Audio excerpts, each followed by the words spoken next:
So interesting parts of Kuvempu once again continue ಆಗುತ್ತೆ ಸ್ನೇಹಿತರೆ. As usual this is yours Karthik. ಸ್ನೇಹಿತರೆ, 1949ನೇ ಇಸ್ವಿಲಿ ಮಹಾಕಾವ್ಯ ರಚಿತವಾಗುತ್ತೆ, ಅದೇ ಶ್ರೀರಾಮಾಯಣ ದರ್ಶನ. ಸೊ ಈ ಕವಿತೆಗೆ ಕರ್ನಾಟಕದ ಮೊದಲ ಜ್ಞಾನಪೀಠ ಪ್ರಶಸ್ತಿನೂ ಲಭಿಸುತ್ತೆ.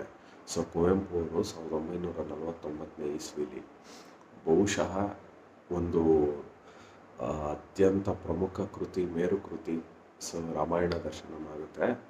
ಒಂದ್ಸಲ ಸಾಹಿತ್ಯ ಇದ್ರದ್ದು ಸಮ್ಮೇಳನ ನಡೆಯುತ್ತೆ ವೆಸ್ಟ್ ಬೆಂಗಾಲಲ್ಲೋ ಎಲ್ಲೋ ನನಗೆ ಗೊತ್ತಿಲ್ಲ, ಕಾನ್ಫರೆನ್ಸ್ ಅಂತ ಏನಂತೀವಿ.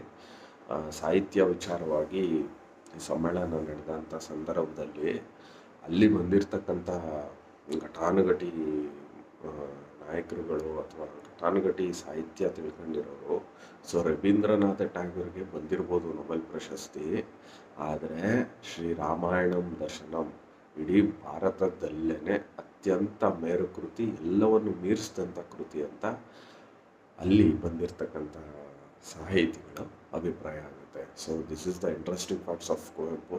ನಮಸ್ಕಾರ.